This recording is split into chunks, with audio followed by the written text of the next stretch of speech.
summons me from my ethereal wanderings. Muzar. What kind of beast is this?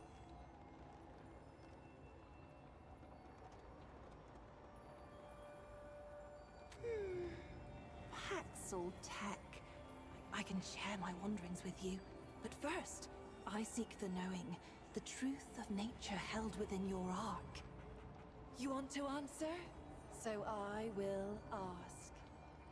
Answer these questions true, sweet beast, so that your ark may be known and your eye may open. And do choose wisely. Answer from your heart. You are the ruler of your people, but a small group of rebels has taken arms against you. You could seek out a mutual solution, but doing so prolongs the conflict and may bear no fruit at all. Or you could wipe them out and end the conflict immediately. Do you treat with the rebels, or do you preserve the peace?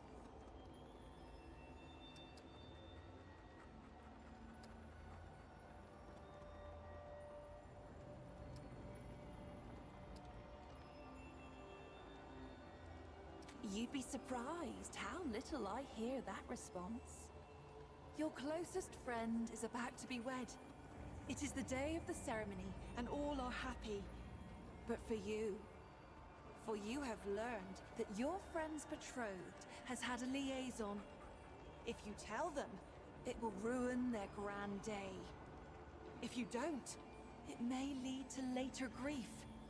Do you stay silent and enjoy the party? Or tell the truth and ruin the day?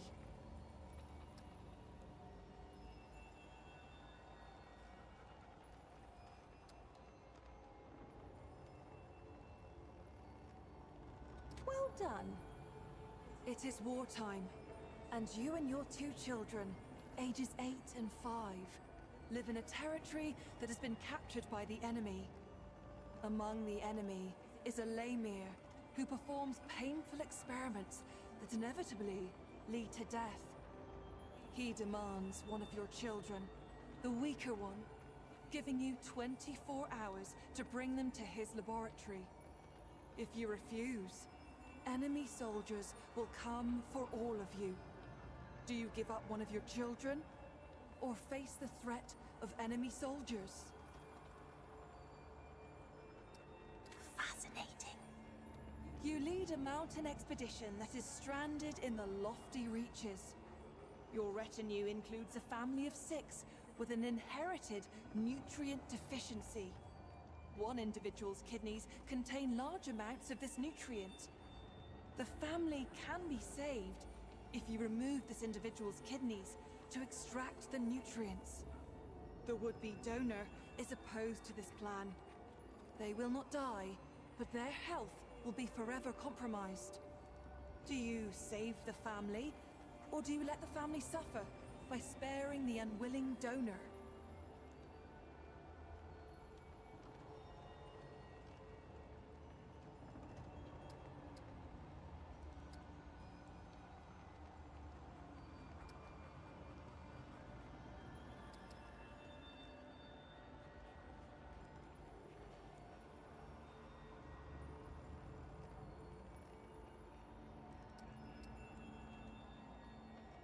I see. An illness spreads through your village. An apothecary has created a cure, but it has become lost, mixed among the apothecary's poisons. The only way to identify the cure is to treat patients with unlabeled vials, killing a few perhaps, until the cure is found to save all. Do you kill your patients to find the cure, or is it better to let the illness decide?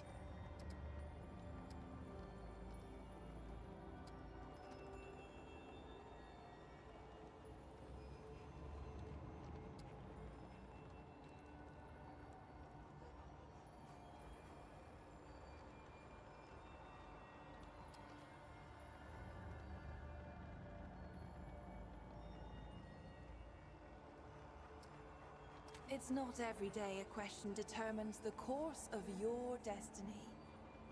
or is it? You have chosen your path, sweet beast. Your will is strong. The fire of the Ravager's eye glows within you.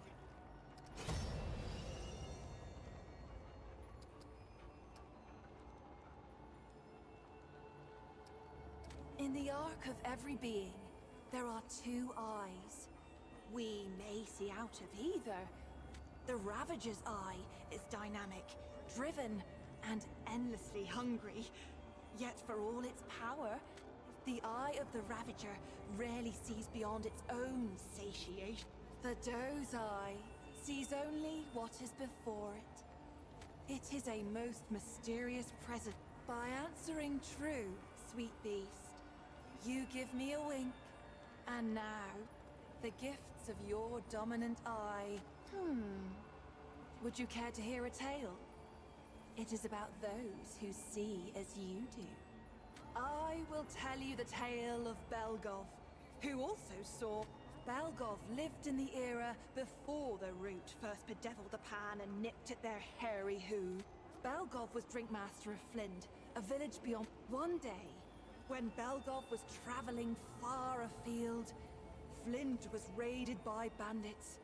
They laid waste. Belgov returned to find everyone he cared for well. Belgov tapped his store of spirit, filling Growler and Where lies the bandit's lair? He demanded. At my direction. Belgov tintinabulated. There, he smashed a jug on his horns and struck Flint with. He charged into the bandit's lair. Poof! Some consider this a waste of life. For could not Belgov have traveled elsewhere and rebuilt what he had lost? But I'll tell you this. Flynn's sister village stood free from bandit attacks. He died with the Ravager's eye open and no mercy in his heart. Terrible waste to drink, though. Before we go any further, I must ask. I sense you carrying something. Something that belonged to my sister. That ring. Why do you have it?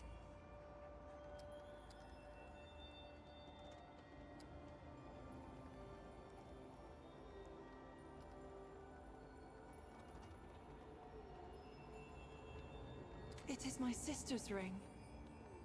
This can only mean one thing. You killed her.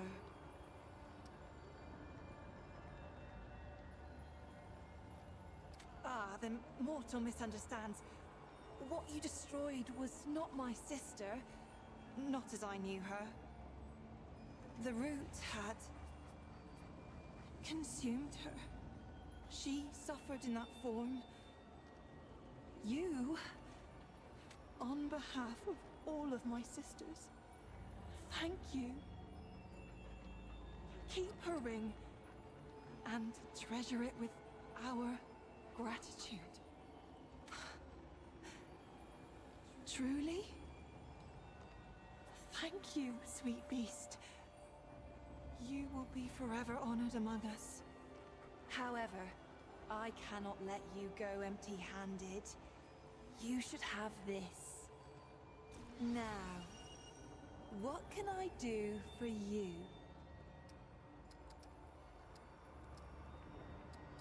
You stand before Medra, spirit of the natural world, daughter of stem and stream. When mountain, spring, and sturdy tree trunk take an immeasurable number. Mother stem and mother stream rely on us to sprawl and grow, though we don't often commune with beasties such as you. Not in this age. A tragedy, beast. Tragedy most cruel. Keula was fascinated by mortals, by your lie. Unlike most of us, she made herself no secret. And you worshipped her with your short lives. Even built her a house. A temple, you called it. The Root found her there. We godlings are not easily unwoven, however. And it slew her not. But perhaps it would be better if it had. For what remains is no longer the sister I knew, but We hold happy by day, a dappled glade of emerald branch and golden leaf. By night, sweet beast, the tree. Or so it was before the. This has been just a lovely distraction.